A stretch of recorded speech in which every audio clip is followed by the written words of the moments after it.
Eu posso começar então, gente. Maravilha, vamos lá. Eu anotei várias coisas, imagina, né? Desde o começo aqui em cima, né? Me controlando para deixar para esse momento. Eu tenho várias perguntas, vários comentários, mas eu queria que as pessoas, primeiro as pessoas que trabalham nos centros de referência, falassem um pouco sobre a sua experiência, se tem, né? Experiência com estagiários, né? Eu acho que a Cristina tinha comentado que tem atualmente estagiários no CIAN, e não sei se Valéria tem, não tem, né, que você tinha dito. Mas você tem residentes, né, do ESFA, e eu estou vendo aqui as nossas residentes também, que eu trabalho no Instituto de Atenção à Saúde São Francisco de Assis, da UFRJ, com residentes de psicologia, de enfermagem, de serviço social, uma residência multiprofissional, tem saúde da mulher e saúde da família, temos algumas residentes aqui, super obrigada pela presença, e elas fazem também um período lá no Centro Chiquinha Gonzaga. Então, eu queria que, se vocês pudessem falar rapidamente, assim, isso, porque a proposta realmente é que a gente possa investir na formação de psicólogos para atuação nessa área.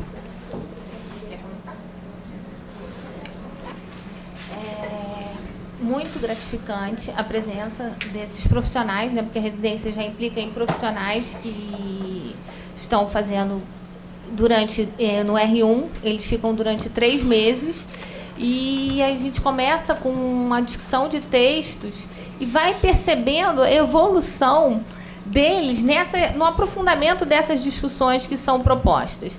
E a gente também traz para participar dos atendimentos. Então, eles chegam conosco e vão participar desse período inicial dos acompanhamentos. E essa troca, que a gente sempre acaba sendo muito produtiva para todos, né? Nessa discussão de casos, quando a gente fecha o atendimento e tem a oportunidade de discutir as observações, e isso só tem a agregar, né?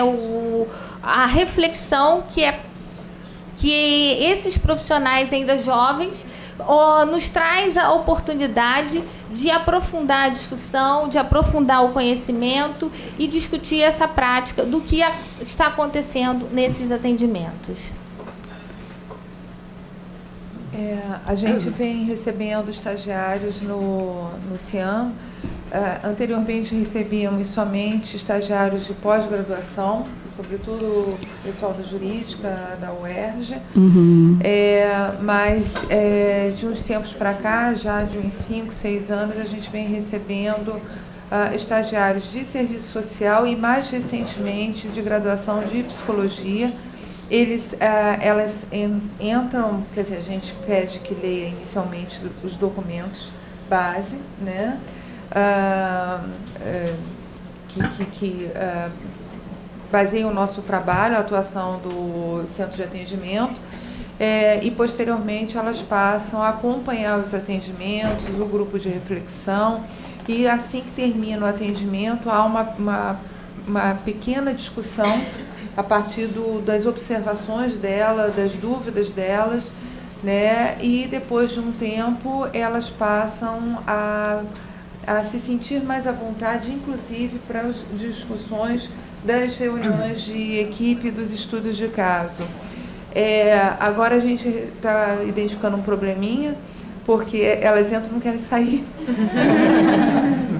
E nós já temos uma que foi contratada, isso é uma raridade, né? Ela foi contratada, ela foi estagiária de pós-graduação, ela já faz parte da equipe, para vocês terem ideia, desde 2012, já tem bastante tempo, mas as que acompanham, que passam das primeiras semanas, porque algumas não suportam lidar ter contato com as histórias que nos chegam, né? E essas você percebe rapidamente, menos de um mês elas começam a faltar, não querem entrar no atendimento, enfim, elas se ocupam mais de questões administrativas, operacionais, do que entrar no atendimento. Você sabe que elas não vão ficar, né?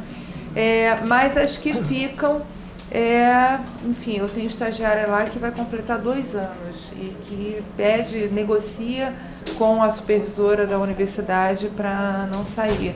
Porque isso é um engajamento, para além de um aprendizado, há um engajamento. Posso falar? Sim, claro. Porque lá no primeiro juizado também a gente conta com a participação de estagiários, né? Eu, pessoalmente, não coordeno no momento nenhum trabalho com estagiários, mas a colega a Marisa, que está presente, né? Em conjunto com a Hebe Signorini, que hoje, infelizmente, não pôde estar presente. Ela faz a supervisão das estagiárias. A gente está até com uma estagiária, Thaísa, aqui presente.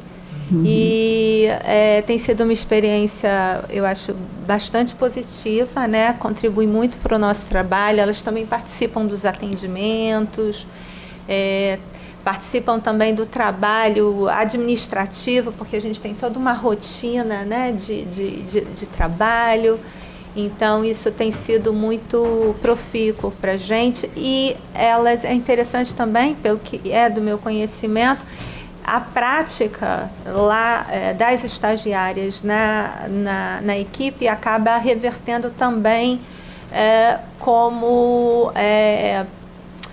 produto, né, de trabalho nos trabalhos, nas monografias de conclusão de curso. Então, isso é bastante interessante. Muito bom, né? que vira área de pesquisa, né? Exatamente. A Marisa, microfone ali, por favor. Bom dia, gente. Bom dia, eu sou a Marisa, que elas falaram. Essa é a Thaísa, nossa estagiária. E eu acho que o trabalho com estagiários, ele, para nós, psicólogos, já de algum tempo de formados, a gente acaba, no judiciário talvez mais, a gente acaba entrando numa rotina burocrática e de atendimentos e a gente, né, como a Lídia falou, a gente não se pensa, a gente não se percebe. E eu acho que o lugar do estagiário tira a gente dessa zona de conforto. Né? Eu acho que isso é a melhor parte de ter estagiários na equipe, é isso. Né? Porque a gente brinca muito lá na equipe. Né? Como a Renata falou, a gente tem uma equipe muito parceira, muito que se apoia, porque é difícil. E as estagiárias fazem com que a gente se policie, com que a gente não normalize, né? Não naturalize as questões do atendimento. E eu acho que é um lugar muito bacana. E como a Renata falou, elas todas também apresentam, elas escolhem, no início do ano elas começaram esse grupo que está agora, que são 3, a gente já teve outras 2. Elas, no início do ano, quando começaram o estágio, elas escolhem o tema de pesquisa que elas vão apresentar na Semana de Iniciação Científica, que é agora em outubro. Então, cada uma delas escolheu um tema. A Thaísa vai trabalhar com a questão da conjugalidade e da parentalidade, que a gente tem visto muito lá no juizado. Né? Muitos casos que tem muitos ex-casais com problemas na vara de família e que acabam... Né, a violência contra a mulher aparece e acabam chegando lá. A Evelyn vai falar sobre masculinidades, então ela está muito ligada ao grupo. E a Jade vai trabalhar a questão das estatísticas, né? Como a gente tem aí a ficha do atendimento do Projeto Violeta, então a gente tem aí uma estatística para tentar entender quem são, de fato, essas mulheres que chegam ao judiciário. Né? A gente sabe que, infelizmente, as mulheres pobres acabam, né, moradoras de favela acabam chegando menos, atualmente cada vez menos, porque, enfim, tem ali outros poderes que impedem com que ela chegue na justiça. Mas eu acho que o lugar do estagiário é muito importante, porque tira a gente dessa zona de conforto. Eu acho que isso é o mais bacana de tudo. Que bom, Marisa. Uma pergunta. Boa tarde. Para a doutora Lídia, né? Sou eu que estou falando. Ali. Lá? Ali. Lá no cantinho. Isso. A senhora que tem uma experiência já com essa equipe de homens, eu sou de Itaperuna, interior do Rio de Janeiro, e lá a gente está com esse projeto de implantar esse grupo para os homens. E surgiu uma questão lá que a gente ficou se questionando se seria melhor os homens falarem, a gente arrumar um psicólogo masculino, né, para falar diretamente para esses homens, ou se seria melhor alguma mulher falar para esses homens. Se seria melhor a identificação com esses homens, né, ou se seria melhor essa quebra mesmo de tabu, né, deles, de uma mulher falando.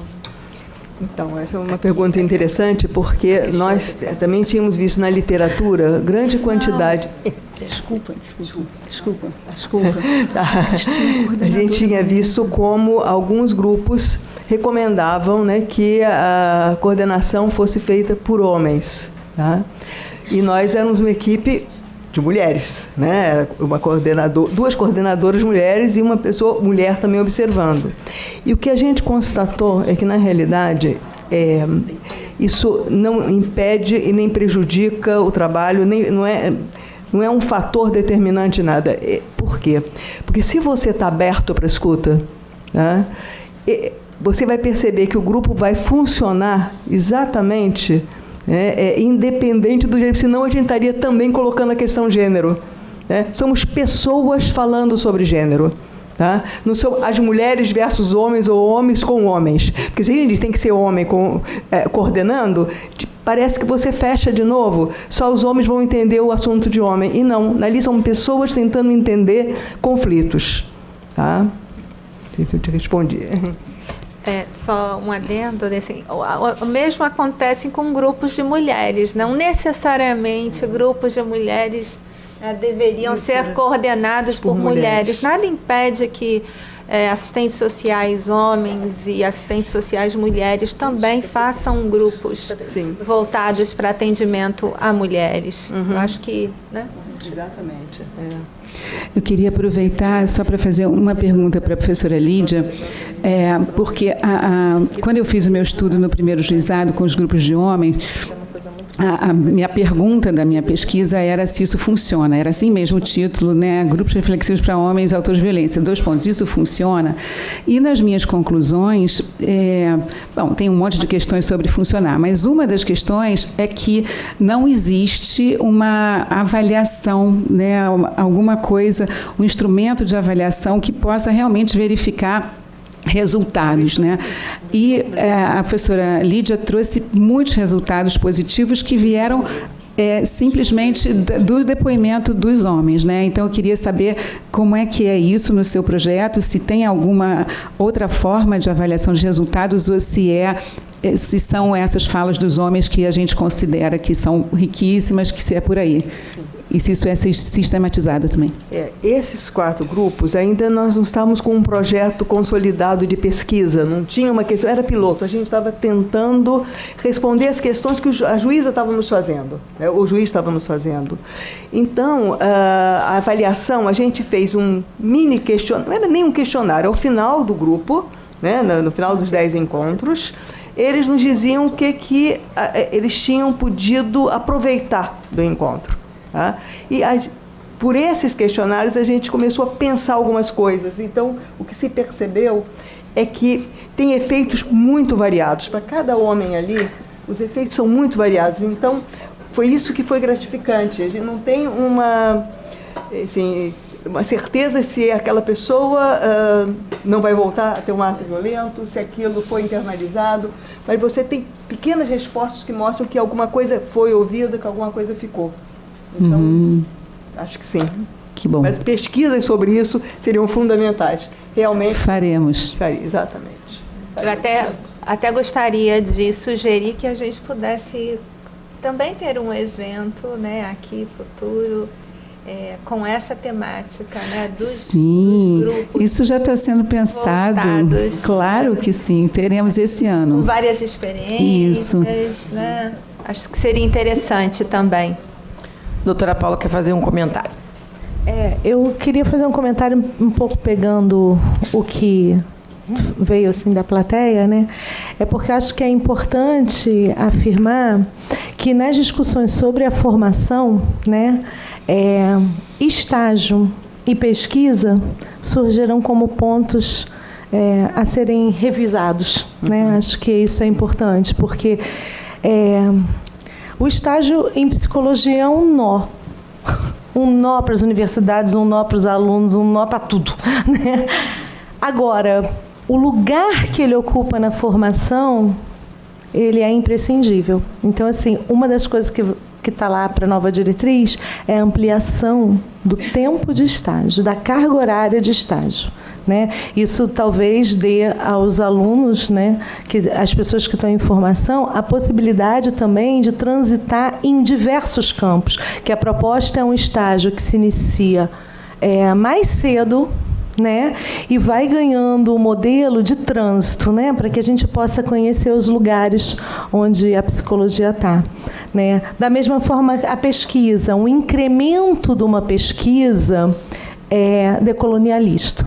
O que significa o incremento de uma pesquisa balizada pela nossa sociedade.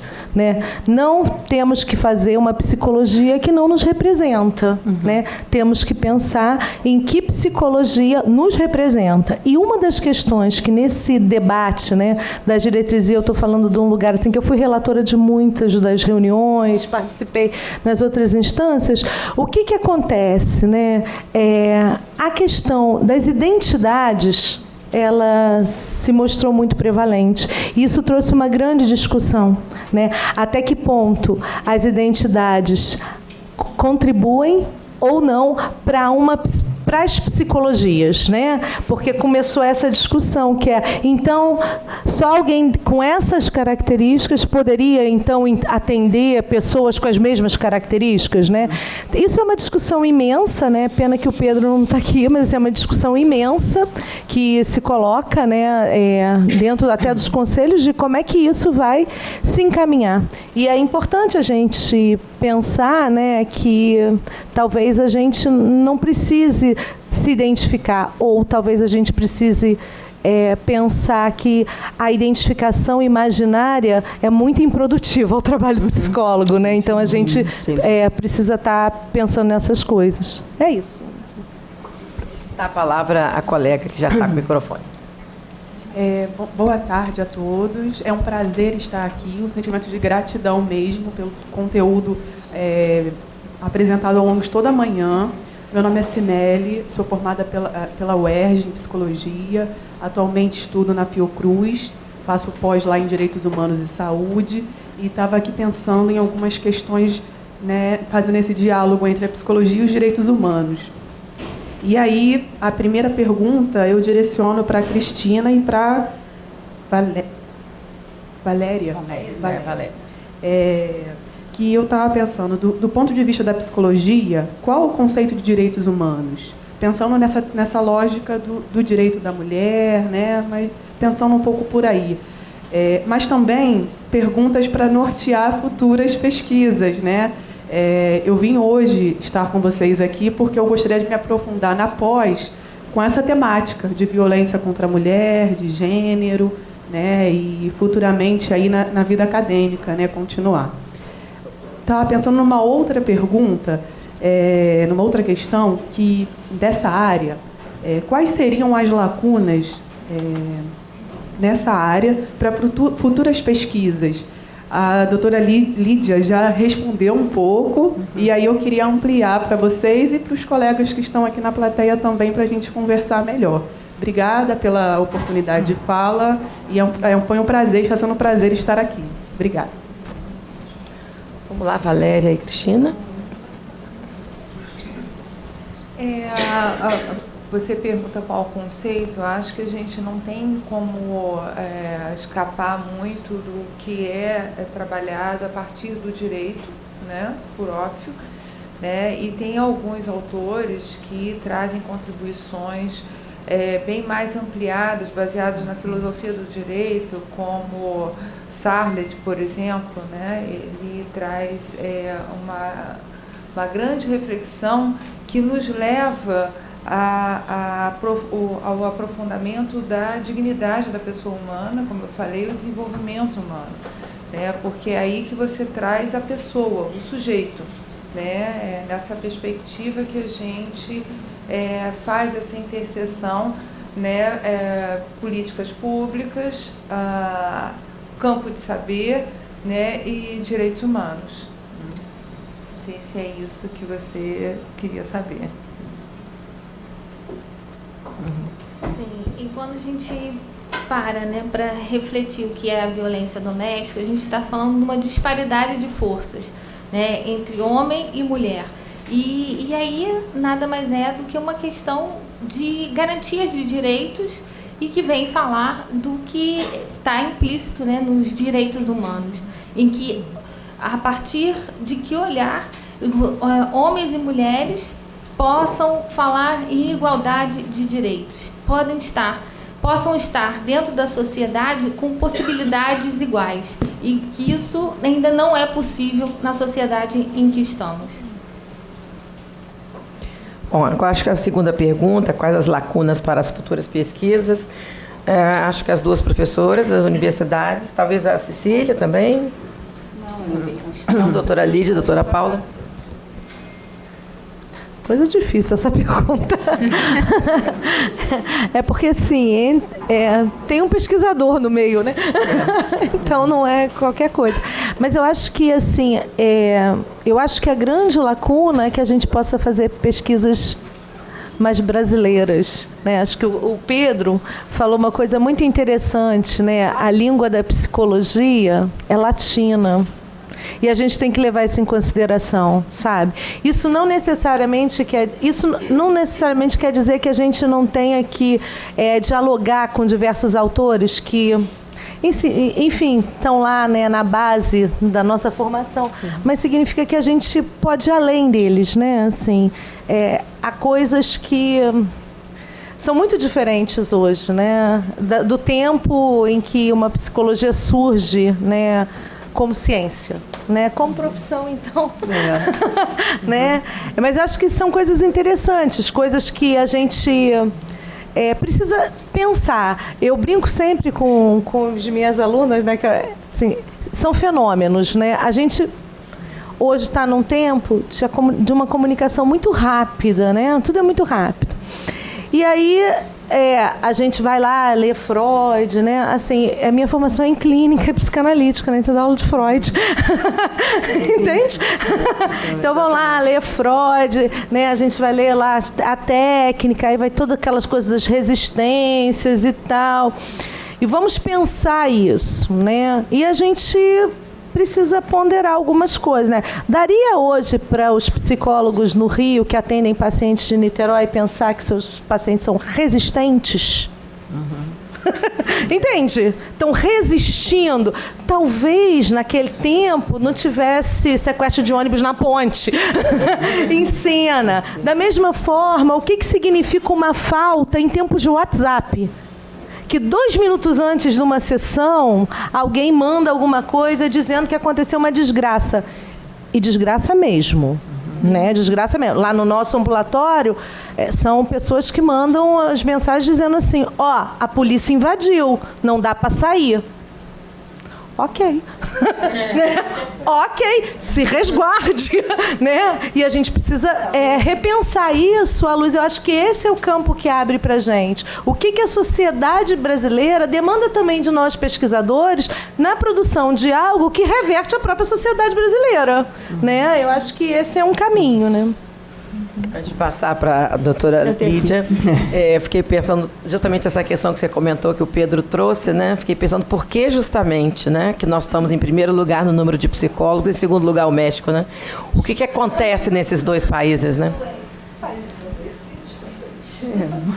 Pegando um pouco carona do que ela estava dizendo e pensar que a universidade ela não te prepara para tudo, né? Você, na realidade, você tem mesmo a especialização, que você tem 3 semestres só trabalhando a questão da psicologia jurídica, possivelmente os alunos saem dizendo, mas faltou muito, ainda quero mais. Então, eu acho que, na realidade, a gente não pode pensar o que a formação oferece, mas ela oferece a possibilidade do aluno ter curiosidade para querer mais. Né? É como se cada um vai poder construir aí a partir de vários campos, e aí, como ela colocou, inserindo também a realidade social, né, nessa sua curiosidade, não ficar uma coisa meramente teórica. Né? É isso. Bom, antes de passar de volta... Só aproveitando, eu estou há 6 anos lá no primeiro juizado e eu tenho percebido ao longo desse tempo, assim, como é que o interesse de pesquisadores tem aumentado de um tempo para cá, a gente tem recebido visita, né, e propostas de trabalho a partir da atuação que a gente tem lá nos juizados, de pessoas, não apenas psicólogos e assistentes sociais, mas muita gente do direito também, né, interessado em pesquisa na área de violência contra a mulher. Então, isso é uma coisa que também tem me chamado a atenção, e eu acho que isso é uma coisa bastante positiva, né? Eu queria também falar rapidamente da minha experiência de fazer parte de um comitê de ética em pesquisa, o CEP da Escola Ana Nery, e do ESPA, né, do Centro de Ciências da Saúde, que nós temos bastante curiosidade, enfim, interesse, né, de pesquisadores nessa área de violência, e eu também estou agora orientando 2 pesquisas das nossas residentes, uma da psicologia, né, que é até a psicóloga Ariane, que está aqui, que é sobre a questão das mulheres negras, né, o marcador de raça também, e uma outra de uma assistente social, que é do marcador de classe. O interesse dela é sobre pessoas com escolaridade alta e com alta renda, enfim, com independência financeira, que ainda assim vivenciam situações de violência. Então, eu acho que existe muito interesse, muita coisa boa vindo por aí, né? Bom, eu tenho 2 perguntas por escrito. Uma delas seria para o Pedro, apesar dele não estar, eu acho que é justo a gente ler a primeira parte dessa pergunta, que diz o seguinte: gostaria de aproveitar a presença do representante do Conselho Federal de Psicologia para divulgar o retrocesso que os psicólogos do TJRJ vivem com o Provimento 24/2019, que prioriza a produtividade em detrimento à diversidade e à qualidade da atuação dos psicólogos. Ele não está aqui, não vai poder colocar, mas a pergunta continua, agora para a doutora Renata, diz: perguntar à colega psicóloga da primeiro juizado de violência doméstica como acredita que seu trabalho, que não se vislumbra a elaboração de um parecer, será então afetado por esse provimento. Essa questão do provimento é uma questão recente, né? Acho que tem coisa de 1 mês e meio, mais ou menos. A gente ainda está às voltas com isso. Isso não é só, não está atingindo só os psicólogos, mas os assistentes sociais também, os comissários, me parece, comissários de infância e juventude.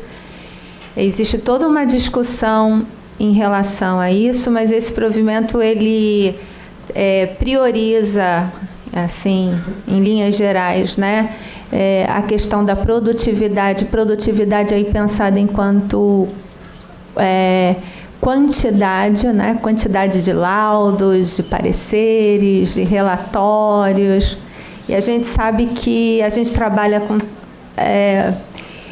a natureza do nosso trabalho é uma natureza humanizada, né? Pretende ser humanizada, então a questão quantitativa aí, né, nesse atendimento humanizado nem sempre, né,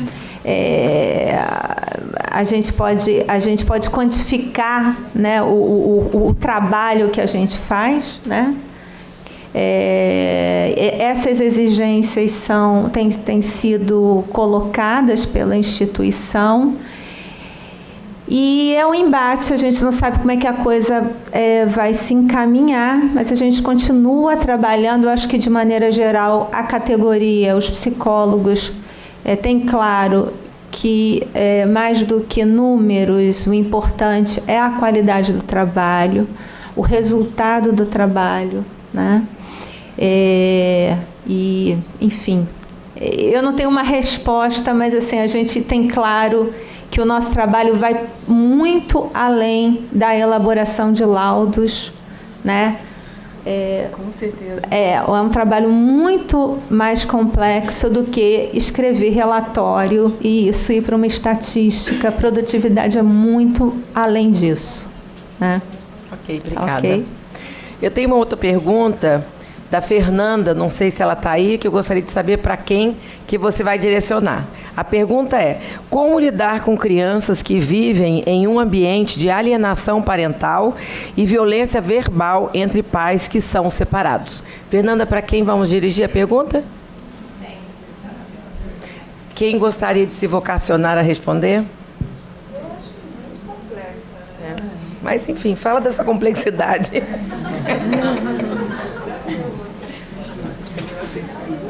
Gente, a professora Lídia vai ter que sair. Eu vou ter que sair. Tá. Então, eu só espero um minutinho, Cristina, para responder, por favor. Agradeço muito a presença da professora Lídia e vamos continuar nessa reflexão e nesse debate, por favor. Né? Agradeço a vocês pela paciência aqui, mas eu tinha avisado. Que ela já tinha avisado. Uma hora. Tá, muito obrigada, hein?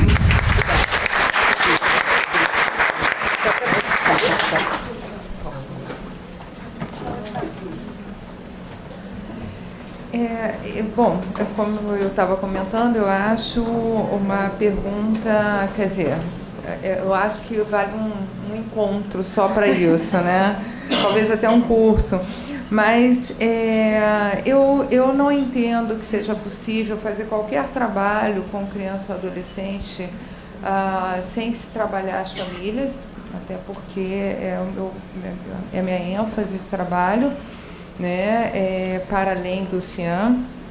Mas nos casos em que a gente identifica tanto a violência contra a violência doméstica, né, quanto a dinâmica de alienação parental, né, que também é tida como uma violência doméstica contra as crianças, uma violência psicológica, a gente percebe uma dinâmica familiar abusiva, né? Ainda que não se tenha uma violência perpetrada diretamente contra a criança, está se afetando diretamente o desenvolvimento dela, a individuação dela, né, no momento em que ela está na situação peculiar de desenvolvimento, né, em que ela deve ser prioridade absoluta. Portanto, eu entendo que em um ambiente onde haja uma violência conjugal, ou haja alienação parental, é preciso se trabalhar com os responsáveis, né, para que eles percebam a importância de uma ambiência adequada, saudável para o desenvolvimento das crianças e, sobretudo, para que elas não reproduzam esses padrões de comunicação, de interação, violentos, desrespeitosos, que ela presencia, né, e que comprometem, sem dúvida nenhuma, o bem-estar delas. Agora, como exatamente trabalhar, eu acho que vai depender do caso, das condições, da família. As situações, eu eventualmente faço perícia e assistência técnica, e essas situações são as mais delicadas, a de alienação parental, sobretudo quando essa é uma dinâmica que eventualmente antecede a separação. Tá? E eu não estou colocando na conta nem do genitor, nem da genitora. Né? Os autores são os mais diversos, não está só não está sob a responsabilidade única e exclusivamente do responsável guardião, ou que tem a custódia, não necessariamente o guardião, mas que tem a custódia da criança. E, eventualmente, do guardião, do responsável visitante e, eventualmente, da linhagem paterna ou materna. Né? Daí a complexidade que impede que a gente possa saber como lidar, né? Ter uma resposta mais direta, objetiva sobre isso. De lidar com antes de passar para a Cecília para encerrar, só queria lembrar que sempre que a gente está diante de um caso de uma suspeita de alienação parental, especialmente quando a figura alienadora supostamente é a mãe, a mulher, é muito importante a gente ficar atento se também não estamos, talvez, encobrindo um caso de ofensa sexual. Porque muitas vezes, quando as mulheres vão falar, vão trazer à baila essa questão de que seus filhos ou filhas podem estar sofrendo uma ofensa sexual, ela é acusada de alienadora parental. Então a gente tem que ter muito atento, porque isso vem muito imbricado, como colocou a minha xará Cristina, né? É complexo porque tem esses dois lados que tem que ser visto, né? Bom, eu vou pedir agora para a professora Cecília, que nos brindou com esse encontro tão bom, que está com gosto de quero mais. Eu acho que tem que fazer um só sobre o protocolo, né? Fica aqui já o pedido, a solicitação, né? Mas pedir para que você gentilmente encerre esse momento que foi de grande congraçamento de afetos e de saberes, né? Que é sempre muito bom estar junto. Então tá, muito obrigada, Cristina, pela coordenação desse debate, pela coordenação do painel. Muito obrigada a todas as palestrantes, as professoras e as psicólogas que trabalham nos serviços. Muitíssimo obrigada a vocês todos e todas que estiveram aqui. 4 horas, estamos aqui refletindo, debatendo. Com certeza esse é o primeiro encontro de muitos. Eu estou muito feliz de ter conseguido pautar essa, como eu contei no início, é uma questão que move a minha vida, né, acadêmica e profissional, né, que é o lugar da psicologia no enfrentamento da violência, e eu estou muito feliz e é isso.